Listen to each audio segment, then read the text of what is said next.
Welcome to Pulse of Culture. I'm Karina Shapland. It's been 10 years since The Witcher 3 Wild Hunt first launched, and to this day, it's one of the world's most beloved role-playing games. Joining us today is Michał Nowakowski, joint CEO of CD Projekt Red. So let's start at the very beginning. So how has Witcher 3 evolved from this small project here in Warsaw into one of the world's most beloved franchisee? So in order to explain that, we have to go back a little bit in time to when the company was founded, because CD Projekt was in the beginning not a company that was actually making video games. It was a company that was distributing video games that other companies made around the world, and we distributed them in Poland and then also in Czech Republic, Slovakia, and for a little bit of time in Hungary as well. But we always had a dream to make a video game of our own, and we were looking for a subject, and that subject came to us in the form of prose of Mr. Andrzej Sapkowski and his The Witcher books. We spoke to him, one thing led to another. We started making video games, and from the very beginning, the dream was to make the biggest role-playing games. So the games where the player kind of believes he is the character and plays in the world as that character in the world. We wanted to be the biggest ones in the world making that kind of video games. And we started smaller, made the second game bigger. Then the third one was the real breakthrough for us, and the one where we decided to bet on the so-called open world. So no longer the adventure was linear when you go from point A to Z, and there's things happening in between. But in going from A to Z, you travel the vast world, and there's like tons and tons of adventures, and the whole adventure is very non-linear. You can go left, but you can also go right, and depending on which way you go, you're going to live through a very different experience, and that was a big game changer. That's something that conquered the hearts of the players around the world. I remember very vividly your box sets, the CD, well, it was still CD-ROMs. It was big. Can you remind our viewers, maybe those that are too young to remember, how big was that game then?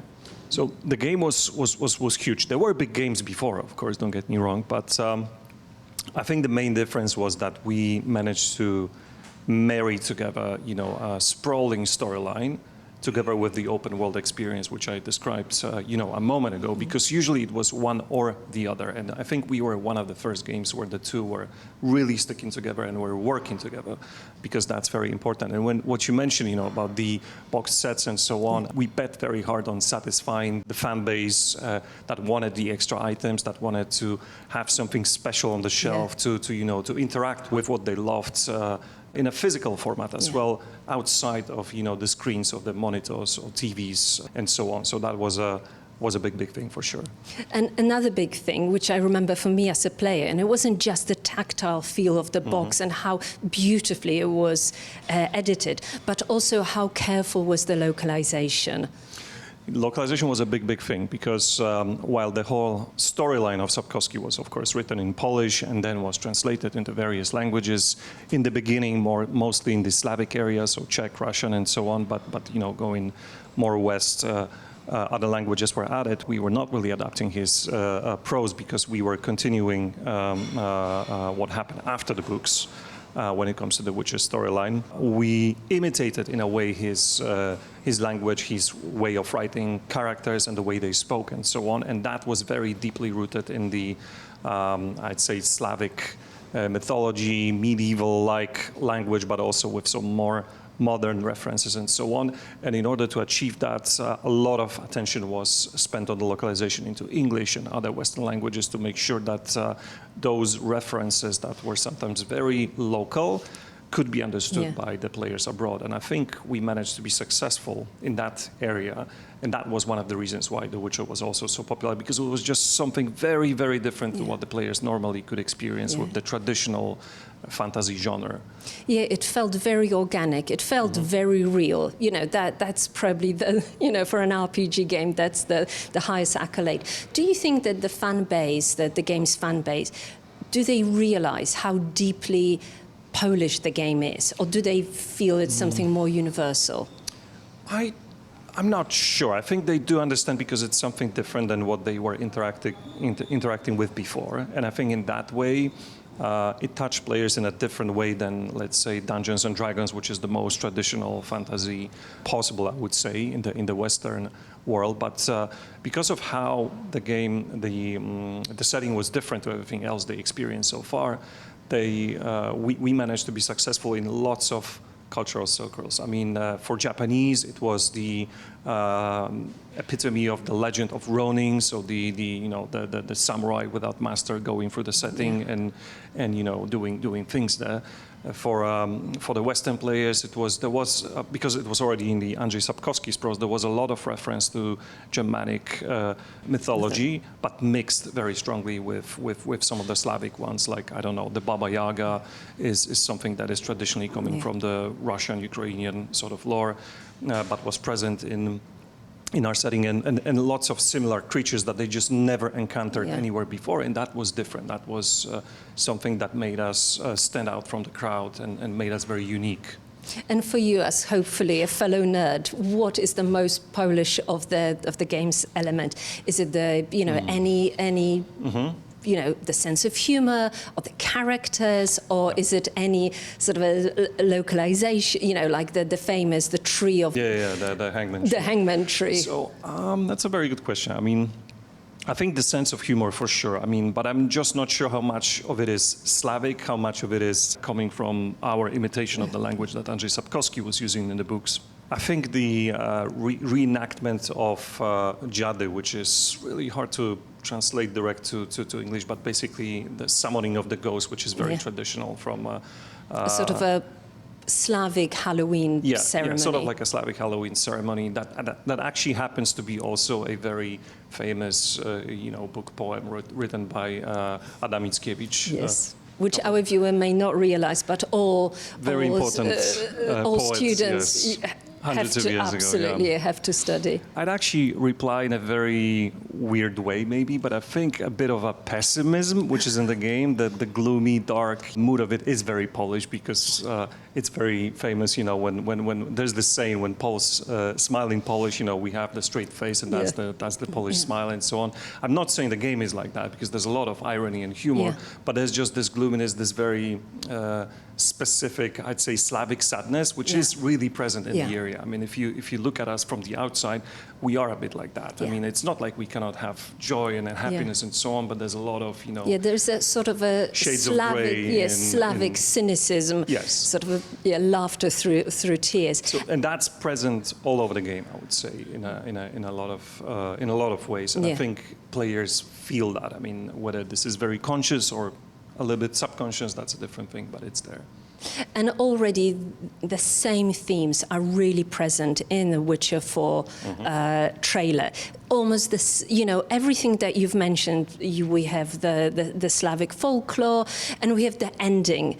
Can you tell what Witcher 4 is to you personally?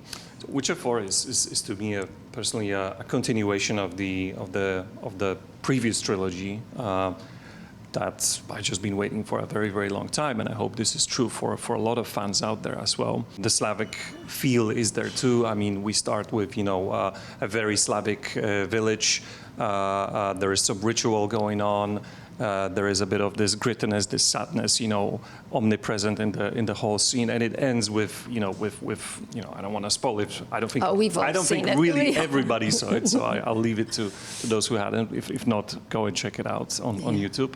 But it ends with, not really even bittersweet. It's just bitter kind of feel, and sets you up for an adventure where Ciri, as the main character, is going to continue on the trail that Geralt, the previous main character of the series, set up for her, and I think it's going to be a really massive adventure that fans are going to enjoy. And it's fair to say that there was a bit of an online backlash with Ciri being made the main character. Of course, for us who read the books, not a big surprise. But what's your answer to that? So, We saw, of course, some of that.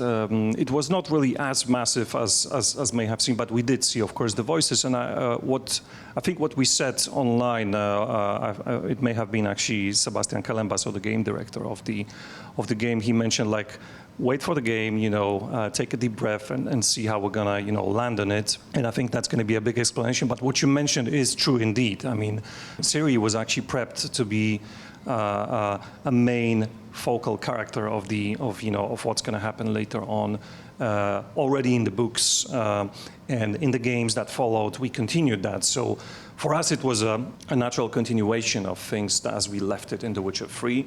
But I'm pretty sure that the fans are going to like how we're going to set it up in the game exactly. But of course, for that to happen, they have to wait a little bit for the game to show up, and they can enjoy that. Your actual industry, the game dev industries, is bigger, and that's really hard for people to get their head around. Yeah. It's bigger than producing big Hollywood blockbusters. Could you explain how many people, what are the processes involved in developing this amazing final product? So of course it's impossible to explain in the details, but just to give some idea of the scale, the previous Witcher game, Witcher 3, was produced by a team of about 150 developers, but then there were more than 1,000 people involved around the game. So not just, on the team per se, but also, working on things around the game, like localization versus various services, publishing and whatnot. To give you a comparison, Cyberpunk 2077, which is another game from other series we launched back in the end of 2020, already had a team of close to of around 500 people internally, and more than 5,000 people were involved with the game, with launching it in every market and so on. So that shows you the scale. So it's a massive undertaking that takes years and years of preparation, and execution is like the culmination of it that then makes a proper landing, delivers the proper punch. In both terms of commercial, execution, but most importantly in how people, take the game and feel with it when they finally enjoy it.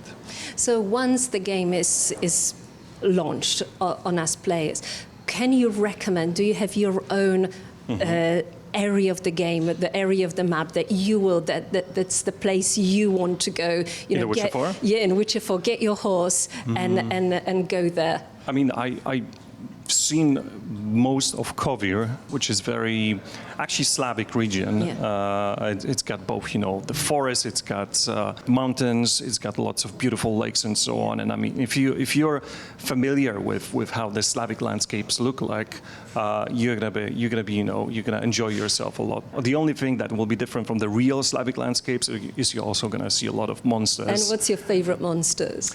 It doesn't have to be some sort of boss level monster, but just something that's really enjoyable, really tricky to kill. So the tricky to kill and the enjoyable is going to be Bauk, for sure. That's the monster. You've seen a glimpse of it in the trailer with the Ciri, where she battles it and eventually, sorry for a small spoiler, defeats it.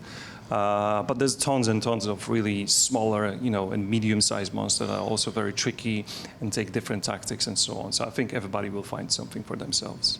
Okay, and finally, just one line for anybody out there who still is a bit hesitant, maybe feels that computer games are, more of a childish pastime. What would be your one line of encouraging people to invite them into the Witcher world? It's a massive adventure that you will not experience in any different way unless you try to actually play it through a video game, because nothing compares to that. Well, that sounds perfect. Thank you so much. Thank you so much. And I was talking with Michał Nowakowski of CD Projekt Red. I'm Karolina Chaplin for TVP World.